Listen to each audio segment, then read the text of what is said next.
Welcome everybody. Welcome back to the Data Science Zoominars Dana-Farber Cancer Institute. Today we're very lucky to have Andrew Gelman. We'll be talking about the elections, one of his areas of expertise. So Andrew is a professor of statistics and political science, Columbia University. He's written a bunch of books or co-written a bunch of books, including Bayesian Data Analysis, Teaching Statistics, a Quantitative Tour of the Social Sciences using Regression and Multilevel Hierarchical Models, Data Analysis using Regression and Multiple Levels, and Regression and Other Stories, and the one that's probably most relevant for today, Red State, Blue State, Rich State, Poor State, Why Americans Vote the Way They Do. He's also one of the go-to statisticians for the New York Times. He gets interviewed quite often there with statistics question, and also author of one, perhaps the most popular statistics blog, Statistical Modeling, Causal Inference, and Social Science. I highly recommend checking that out. That's a good blog to follow if you want to learn about how statistics is used in all kinds of different areas. So thanks again for joining, Andrew. I wanted to start by maybe giving a brief overview to our audience, which are not all Americans, about what the Electoral College is, polls, forecasters, and the situation with the mail-in vote. I'm happy to chime in, but I'll give you a chance to explain that maybe in a minute or two. Oh, you want me to explain? Well, I can do it if you want. So every 2 years we have election for Congress, and every 4 years we have an election for president in the United States. So this year there were people voted for president and for Congress.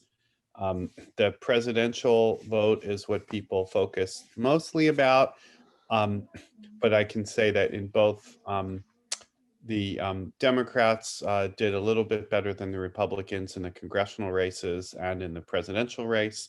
So Joe Biden, the Democratic candidate, was elected president. More Democrats than Republicans were elected in Congress. The presidential vote, which is what people are most interested in talking about, is done by state. So they don't just add up the number of votes received by both parties. Within each state, they add up the number of votes received by all the candidates, and whoever wins in the state gets all of the electoral votes in the state, and then the electoral votes themselves are added up. So in order to win the presidential election, you have to win enough states. The electoral votes are roughly, but not exactly, in proportion to the population of the state. Roughly speaking, you need to win enough states that represent more than half of the country.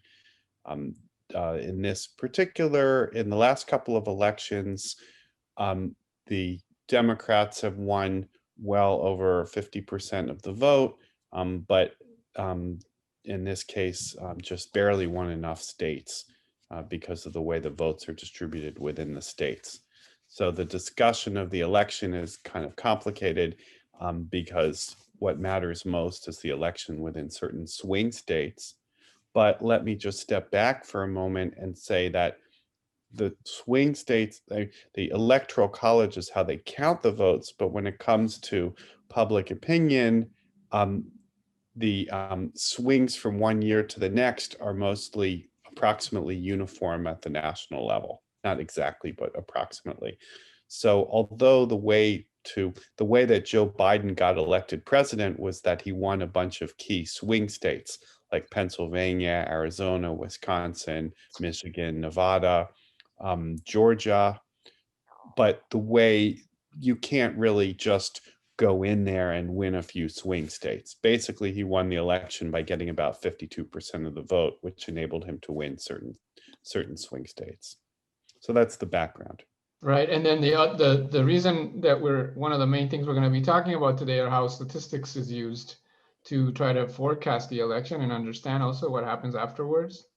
So the most popular forecaster, it seems, is 538, which is run by Nate Silver, but there's been others that have done it as well, and one of them is the Economist. This is a magazine that has its own group of forecasters, and my understanding is that you work with them, Andy, this year. Can you Yeah, tell us a that's little bit right. about that, what your involvement was? So I was contacted by Elliot Morris, who was a data journalist at The Economist in, I think, February. And he contacted me and said, could you help us? We wanted to build a forecasting model combining poll information and economic and political fundamentals. And so I said, sure. And I also involved Elliot Morris. I mean, Elliot Morris is the Economist guy. I also involved Merlin Heidemans, who's a PhD student at Columbia working with me.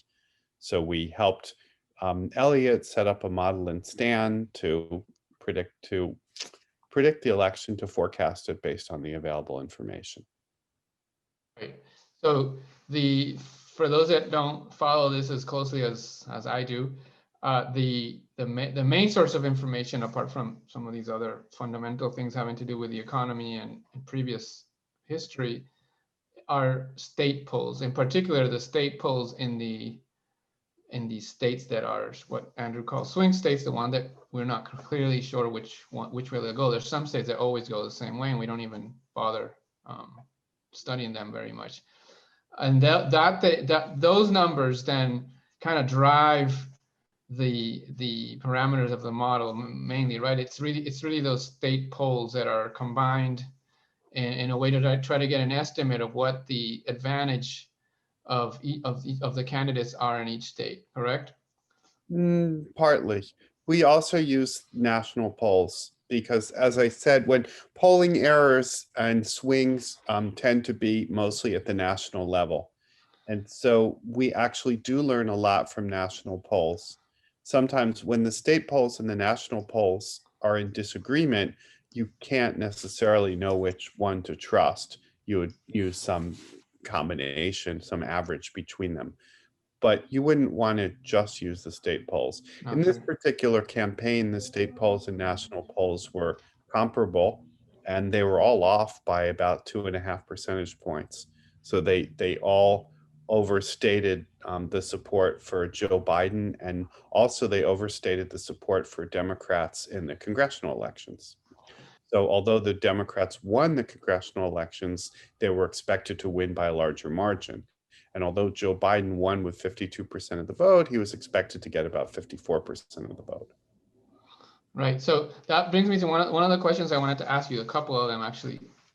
The first is that the last presidential election, there's quite a few forecasters that were giving Hillary Clinton something like 99%. Sometimes I think I saw one that was giving her 99.9% of probabilities of winning. And it seemed that what they were missing in their models was the concept of what you just described, all the polls being off by about 2.5%. That introduces correlation into the errors for each state. And if you ignore that correlation, you end up with a very, very underestimated standard error for whatever final estimate you give. And that seems to be what happened and how they got it so wrong. Meanwhile, 538, they had Trump's chances something like 30%, 29%. And it's because a model that, I guess I call it a global bias, but maybe you have a better name for it. It's this error that's going to be common. We'd say national, because National. global would include other countries, right? Okay, sure. So yeah, so that is now, I am assuming that you model that in your model. And can you say a little bit about how you modeled it and how do you get an idea of how big it was going to be, or is there, and I assume it has some distribution, which I want to be interesting to hear. Study. My colleagues and I did a study a couple of years ago of errors, polling errors, and we did find that the non-sampling error is about as large as the sampling error, just historically, looking at pre-election polls. So the non-sampling error, the error of 2.5% was large even by historical standards, and so that's why the result was somewhat of a surprise. But we do allow errors. we allow errors that are correlated. We made a graph. We put a graph on the blog the other day of the difference between the election outcome and the poll-based forecast. And what you see is in most of the states, Biden did worse than the polls. Not all of them. He did about as well as predicted in Georgia, Arizona, and Colorado. But then he did worse than expected in a bunch of other states too. He did worse than expected in Pennsylvania and Wisconsin, but not enough to lose. But he did worse than expected in Florida, which was enough for him to lose in that state. So it's not it's a correlated, potentially correlated error, and I think a lot of this error is coming from differential non-response. Republicans were less likely to answer the polls, and Democrats were more likely to answer the polls. That's what you think. Where do you get that where do you get that from? Some study, or is that your instinct? Kind of a combination. So first, it has to be something. There's not, and so I think that the two leading candidates are differential non-response and variation in turnout. Though I also that Republicans had a high turnout. Both parties had a high turnout this year, but Republicans, I believe, had a higher turnout. Part of this could be campaigning. So there's data we did not include in our analysis, which I guess is on us. Like, it's our bad that we didn't. But there's data on new voter registration, and seems that the Republicans are registering more new voters than Democrats, which makes sense based on that the Republican campaigners were more out there on the streets, and Trump was doing big public rallies while the Democrats were not, right? And that was difference how the two parties were responding to coronavirus. So I think the Republicans did benefit from having more active campaigning. And that translates not into persuading anybody necessarily, but it can translate into more people registered and higher turnout. Polls try to account for turnout. So when they survey people, they ask if they're likely to vote. But it's much harder, at least it's much easier to get a sense of how someone will vote than whether they'll vote. The survey response for who you're going to vote for is a pretty stable thing. The survey response for whether you're going to vote is a lot more uncertain. It's also been conjectured, and I don't know about this at all, but it's been conjectured that in response to the high rate of Democratic early voting, that perhaps certain Republicans were more likely to vote on election day as a way of counteracting that. So that's all about turnout. The non-response, it's not a conjecture that non-response is an issue. And people have looked, you can tell that there is differential non-response in surveys because you'll get different surveys at different times with different proportions of Democrats and Republicans in the poll, like bigger difference than you would expect just by random chance. So it's known that surveys can overrepresent one party or the other. The survey organizations try to handle that with adjustments, so they can adjust for demographics. So, of course, white people are more likely to vote for Republicans. So if your survey has too many white people, then you would adjust for that. On the other hand, if it oversamples if you're oversampling white Democrats and undersampling white Republicans, then correcting for ethnicity won't correct that. Then you can adjust for education. Some surveys adjust for who you say you voted for in the previous election, but none of these adjustments are perfect. And this year, there were, according to exit polls, which maybe you can tell us what you think of them, Blacks and Hispanics, their support for Trump grew, and maybe that was underestimated in the adjustments. So what I saw in the exit polls was that white men support for Trump decreased, and Hispanics, Blacks increased a little bit, or maybe not so little actually. There is some evidence for that also in the vote total. So the geographic vote, that you can look at areas that have higher or lower percentage of minorities and look at how the vote was there. So I haven't looked at all these data. Exit polls do have issues. Exit polls have big non-response problems. That said, it's sounds like that was the case, and that was what was happening, and that can make it difficult to adjust for non-response. And you're supposed to be able to get, you should be able to get a lot of that in the pre-election polls, but I see. I again, see. it depends. It depends who are the respondents and the non-respondents, and since like most people, the vast majority of people don't respond to surveys, so you're really getting only that, you're not getting anything like a random or representative sample. You're getting the sample of people who are reachable, and those people who are reachable are kind of unusual people.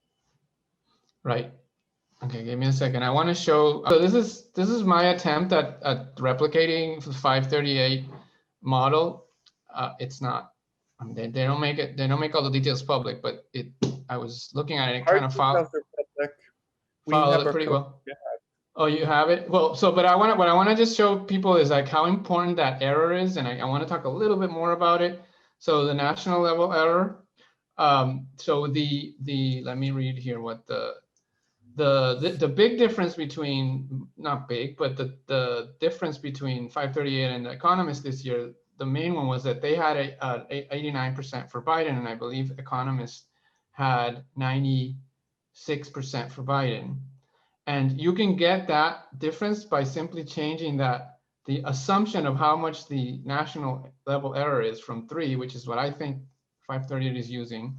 And if I change it to 2, then you get 95%, which is more in tune with what the Economist has. So yeah, go ahead. No, they had some weird things in their model. I think their take on the model was that they wanted to get the overall chance of Biden winning to be something reasonable. And so they kind of threw in a lot of weird stuff in the model to get that. And I think their final thing was reasonable, but like for example, their model had Biden having a 6% chance of winning South Dakota, which like for people who follow politics, like that was too high a number. They had a lot of, they had also, they had a notorious map where they're releasing maps of possible election outcomes, and one of the maps was that Donald Trump wins New Jersey and loses all the other states. And that was not, it's not like that wasn't going to happen. Of course, any particular map is unlikely to happen because it's random, but it didn't make sense. And I looked into it, and again, they don't release their code, so you can't be sure. But I think what they did is they kept throwing error terms into their model to get the national electoral college variance high enough, which isn't it's not the worst thing to do, but it's kind of like if you're cooking and you keep throwing in spices until like you get weird overtones. So there were aspects of it that didn't make sense. That's not bad, like in the sense, if you have a forecast and aspects of the forecast don't make sense, that's kind of good because it represents room for improvement. Like I think if all we did in a forecast was come up with a single number, which is Biden's win probability, like sure, you might as well do it, but it becomes very hard to go forward. The fact that you can forecast 50 states and potentially forecast congressional elections and other things, that actually helps because there are more ins to it, right? There are more ways you can look at it. Just like when you do what you do, Rafa, like in the biostatistics world. So if you're studying the effect of some treatment, maybe all you care about is total survival. But if you start measuring intermediate outcomes, that can be useful because it might turn out that your model predicts total survival okay, but it's messing up on how it's happening, and that provides room for improvement. So we should be able to interrogate our forecasts, and like the tool that you built is a great example of how you can try to get inside the forecast and understand it rather than just treating it as a number. Yeah, sure. And yeah, I see what you're saying about how they get that standard deviation of 3 is not by just modeling and saying it's 3, it's by adding a bunch of little things until you get to, I guess, what turned out to be plausible. Like so if you but to follow up on that, if that's how big your error for the polls are, so just everybody's on the same page, what we're saying is that you can get all the polling you want, you can get 1,000 polls at each state, and your standard error from the sampling and from the pollster effect just goes away. So you think you have it. you're still, and you can do nothing about this, you still have a standard error of about 2 or 3 percentage points just because people are not responding in the same way to the poll. So that if that number is that big, if it's 3, if the standard is 3, that means you need about a 7 to 8% advantage to feel somewhat comfortable that you're going to win. And at that point, I guess it becomes a little bit less useful to be doing all this, right? If you have to be that far ahead to feel confident that there's going to be a win, what is this is a question for you. What is the point of doing all this if the error of the polls is so large and there's nothing we can do about it, or maybe there is? Okay. Yeah. Well, the answer is that it depends on the campaign. So in this campaign, the fundamentals and the polls were about at the same place. So the fundamentals predicted that Biden would win, maybe get 52, 54% of the vote based on the fact that the economy wasn't going well and the president was unpopular. The polls had Biden at about 54, 55% of the vote. You could have ignored the polls if you take the fundamentals and then take last election results and shift it, you get kind of the right result. If you fold in the polls, it doesn't change things that much because the fundamentals already had Biden with a lead. So it wouldn't matter so much. And during the campaign, the polls were remarkably stable. Biden was at 54% for months. In fact, some of the fluctuations in the polls weren't even kind of real after you adjust them. So given that, I'd say, yeah, we didn't need any of this. We could have just said, like, here's Biden, he's expected to win. We're not sure. Look what happened in 2016. And let's get some polls. And the polls are kind of consistent. We don't need to write a big model and stand. We don't need we don't need to produce 40,000 simulations or whatever. We can just make a map, take last year's election map and say, what would happen if we shifted it up by 2% for Joe Biden? He'll win these states. It's just pretty much what happened. So we could have done that. However, not all campaigns are like this year. So what if in 2016, the polls were moving around? Now, it turned out in retrospect in 2016, a lot of the movement in the polls was illusory, and it had to do with differential non-response, which was captured by some of the polls. If we had fit our model there, then you'd see much more stability, not perfect stability, but much more. What if you have state polls? In 2016, we had state polls disagreeing with national polls. What do you do about that? So our model would say, well, the state polls could be wrong, so let's not overinterpret them. That's why when we backfit our model to 2016, you don't get such a strong claim of supporting one candidate or the other. So it's often the case in statistics, when different sources of information agree, then just about anything will work or not work, in the sense. Like, it's not like you are where you are. When different sources of information disagree, that's when the statistics is going to become more important. It doesn't solve your problem. But again, thinking about these biostatistics examples, as you know, there really have been medical trials where the evidence isn't clear, and it doesn't mean that the drug doesn't work. It just means that evidence sometimes seems like it's pointing in different directions, and you have to go and start to model it. That's where the benefit would be. And we're definitely coming into this election thinking about elections like 2012 and 2016, which were close, but where the polls moved around, and this kind of modeling will stabilize things. On the other hand, stability is not the same as certainty. So you could be stable and say a certain candidate has an X% chance of winning throughout the campaign. That doesn't mean you're certain. All right, I have a bunch of questions, so I want to ask them, try to get through some of them. So first question, is it possible that projecting high probabilities of win-loss actually influences vote behavior to the detriment of the model?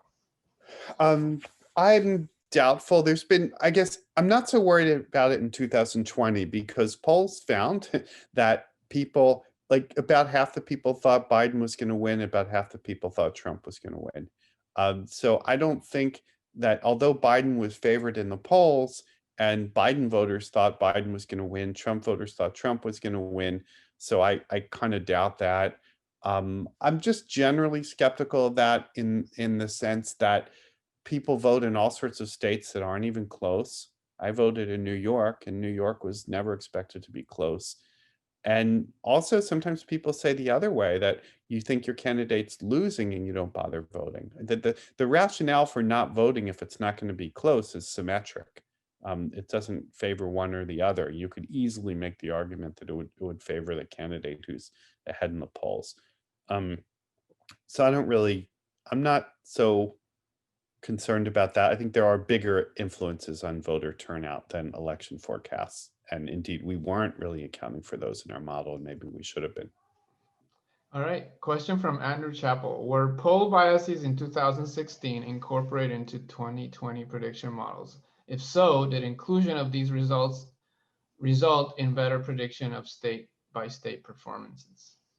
If we had incorporated 2016 poll biases into 2020 predictions, we would have done better. We didn't.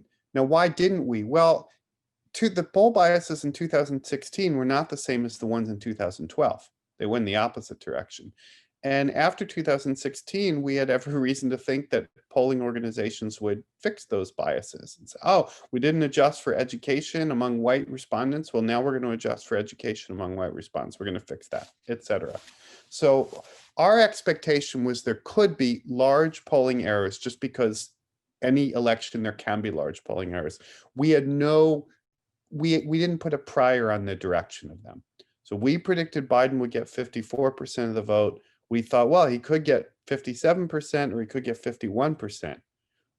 We kind of, and if you put yourself on election day before the election, if it had been 57%, that would have been stunning in the other direction. But like it doesn't seem like it couldn't have happened. I do feel, as I said, you could fault us for not including non-poll data in our model, like data information on voter registration and other things.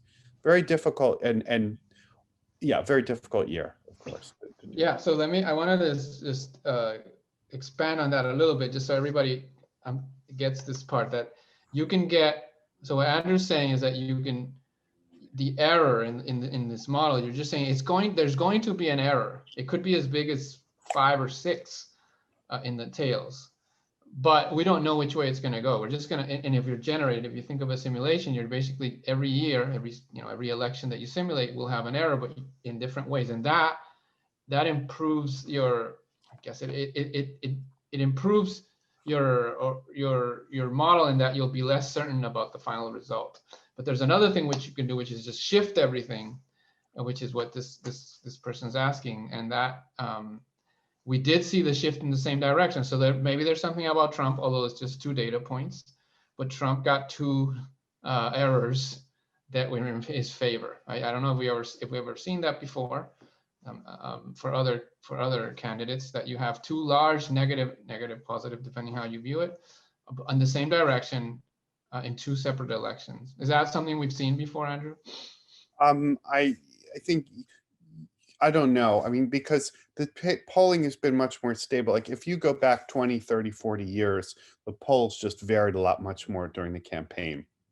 So Jimmy Carter was way ahead of Gerald Ford in the polls for months, but right before the campaign, right before the election, the polls were basically tied, and the election was very close to a tie. And when Jimmy Carter ran again against Reagan, the polls were close. Reagan was in the lead, but Reagan won by more than was expected. So we have various cases of things. Sometimes there's big changes before the election. Sometimes the election result is a surprise. It's also one of these things, like you have to look at the percentage of the vote received by the candidates. Like you can look at our forecast and say, forget about standard errors. We predicted 49 out of 50 states correct, or something like that, 48. Well, that's a little bit misleading, because although we, like a lot of them, okay, so our forecast was off by like 5 percentage points in West Virginia. Well, we still correctly predicted that Trump would win West Virginia. So like, does it matter? Well, yeah, it matters. Like being off by 5%, like you want to understand what's going on in places like that. It's not, but like simple measures, you could make yourself look good by just counting winners. But then a lot of that it's a mix. A lot of that is easy predictions and then luck. Good. So here's a question from Gopal Kotecha. So he's quoting you. They wanted to get the overall chance of Biden winning to something reasonable.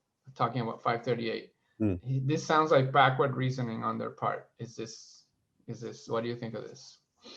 I don't, it is what it is. I mean, like if you produce your model and say that there's a 99.9% chance, then you'd say, well, empirically, forecasters have been wrong before, so it seems wrong.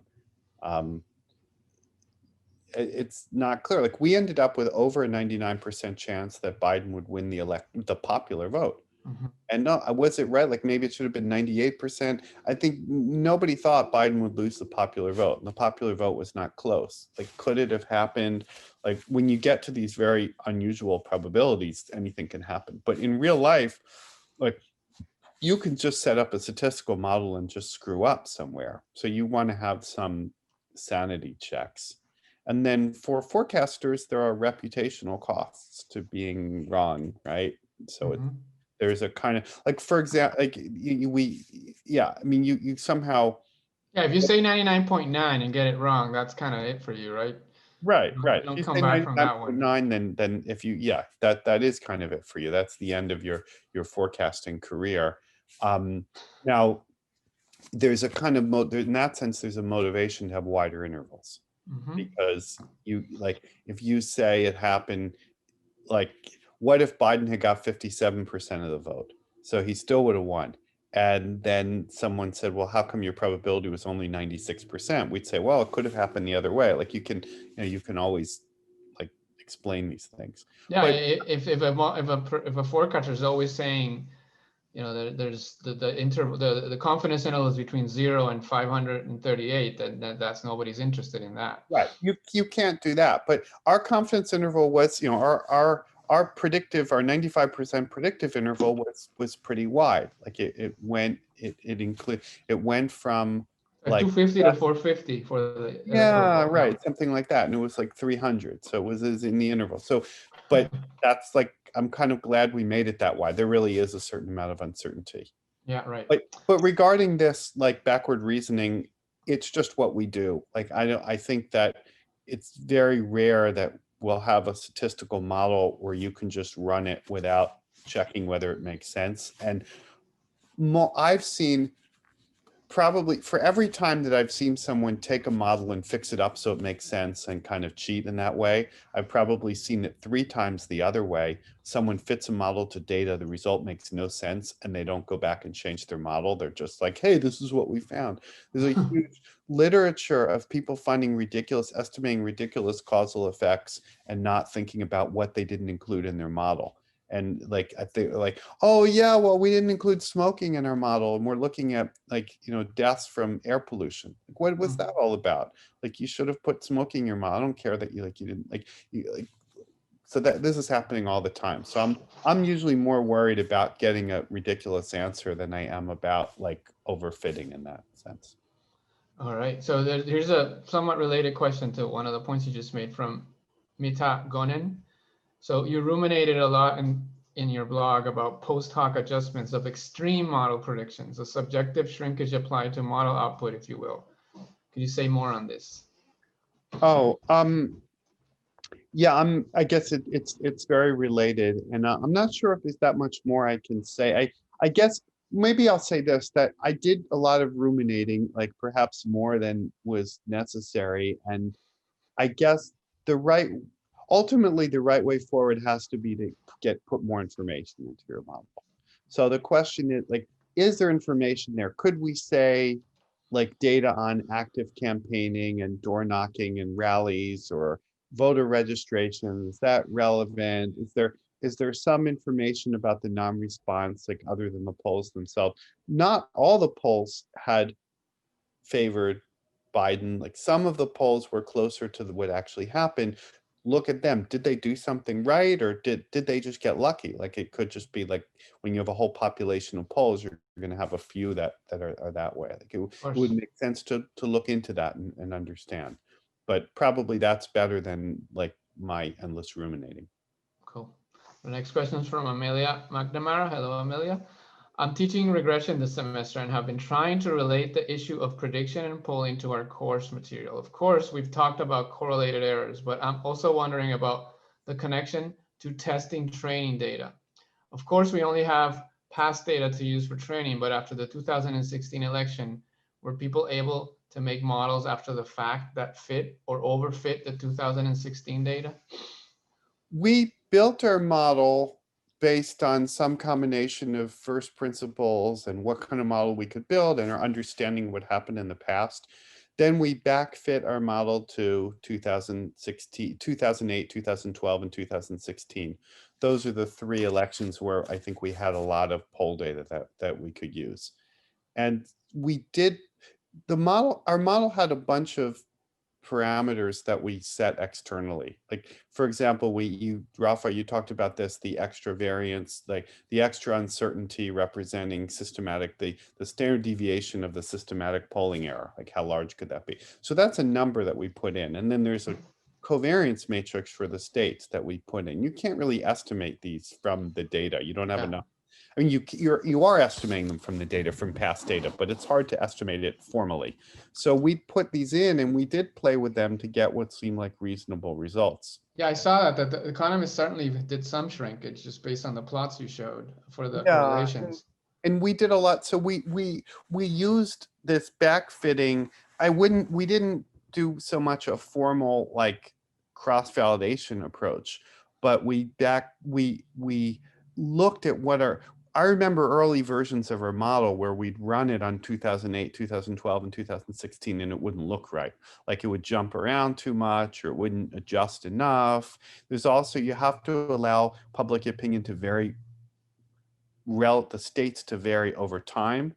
And how much should that be? So how much, if I want to say, like during the 2016 campaign, did Trump gain in certain states relative to others? How much do you want to allow that to be? So when you play with these parameters, you'll get different results. So we would look at the graphs representing underlying opinion in these previous elections and say, oh, this looks plausible, this looks reasonable, this doesn't. When it didn't, we'd say we better make this variance bigger or change this correlation. And then that can have other effects. One thing we didn't do enough of that Merlin is planning to do, I think for part of his PhD thesis, is to try to see how much you can interrogate the model to understand what it's doing. But for example, we refit the model just taking out all the state polls. And we got almost the identical results as we got just using national polls, because the election's similar to the previous year's elections. It's not that different. Yeah, you use the previous year's results. Right. But then input, then we fit it with just state polls and it wasn't much different. So like, then we tried something where we took out all the polls, the state polls in Pennsylvania, and it didn't do much. We took all the state polls in Pennsylvania and shifted them up by 4 points in Biden's direction. When we did that, the estimate for Biden went up by 3 points. So we said, okay, well, it's using that partially for a little. Makes sense. You're doing sensitivity analysis. Yeah, although it's more, not so much sensitivity analysis like, hey, like, do I believe this assumption? Should I change it? It's more like I'm doing it to actually understand the model. It's more like if you're a doctor working with a patient and or a physical therapist and you're like stretching out different muscles to understand what's going on underneath. So it's not like we thought, hey, what if the polls in Pennsylvania are all off by 4 points? It's more, we did this little experiment in order to understand what our model is doing. It's like the importance or influence or something like that. Yeah. I just think our models are so large, like even little models like this are like that you actually need to do quite a bit of research to figure out what you've actually been doing. Yes. All right, cool. Here's a good one from Surit Balakrishnan. And this is I mean, the answer to this really is we have to wait a few years, but he's asking, is there a principal way to estimate how well calibrated the probability of win estimates are? So the Monte Carlo by 538 of 89 to 10, like how good was that?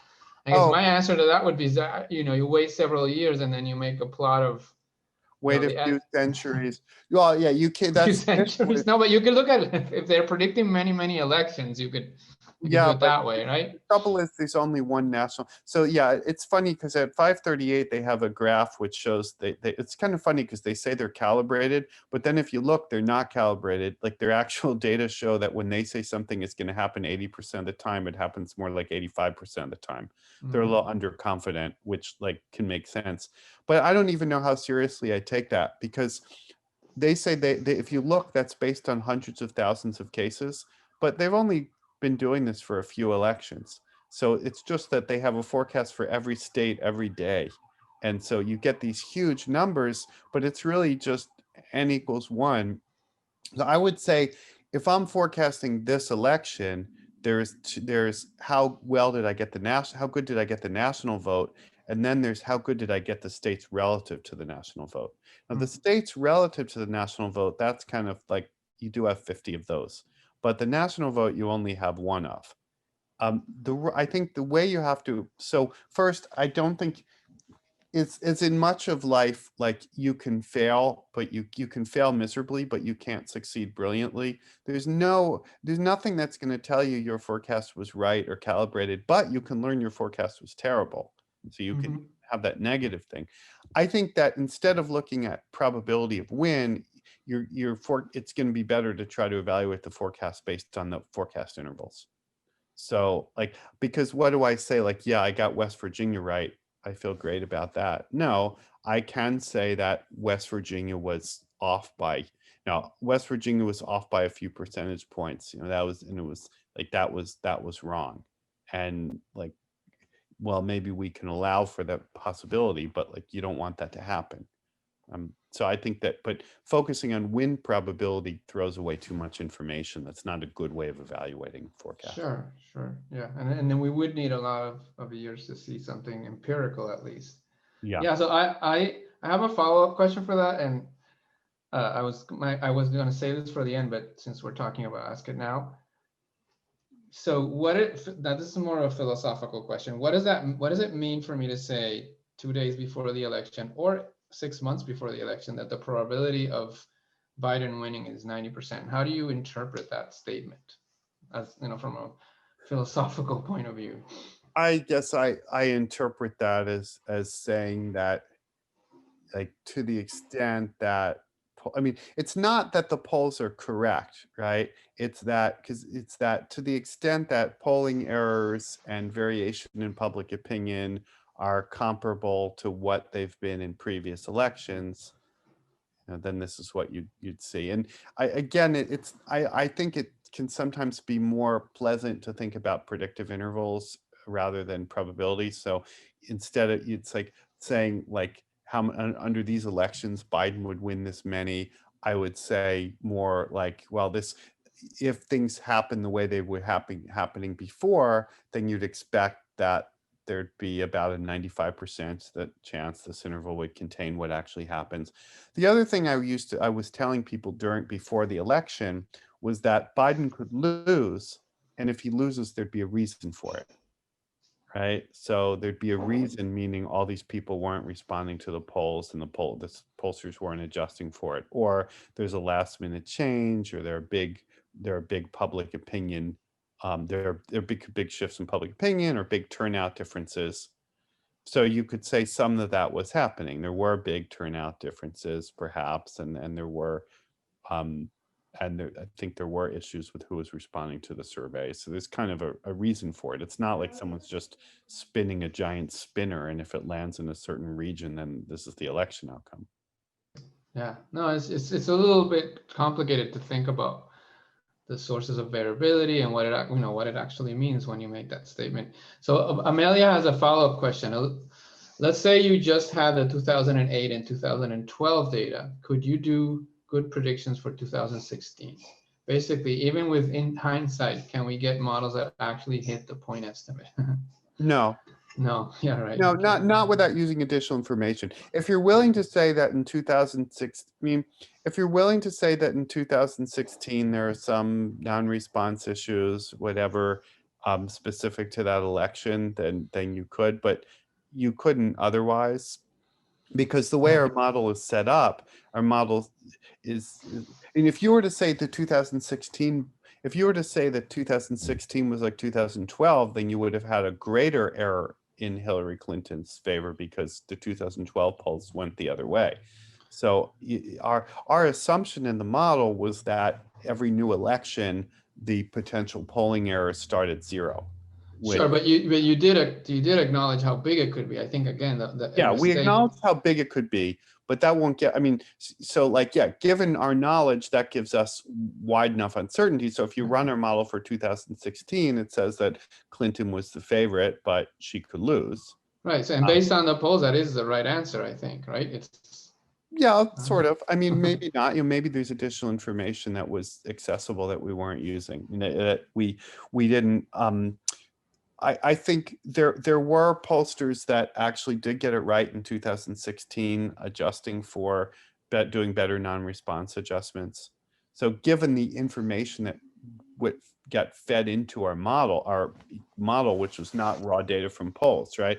Given that public state polls and national polls that were put into the model, and given the assumption that the bias could go in either direction, our model kind of did something reasonable.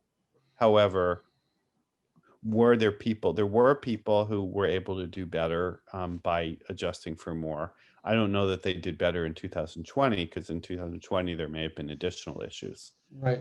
But I don't want to be in the position of saying that, okay, our data did a reasonable processing. Our model does a reasonable processing of the 2016 poll summaries, giving an answer which from a statistical standpoint is reasonable and at the time seemed plausible. But that's not the same as saying what we did was right, because there could be more information that we weren't including in our model. All right. Well, I apologize to all the people that have asked questions and I didn't get to.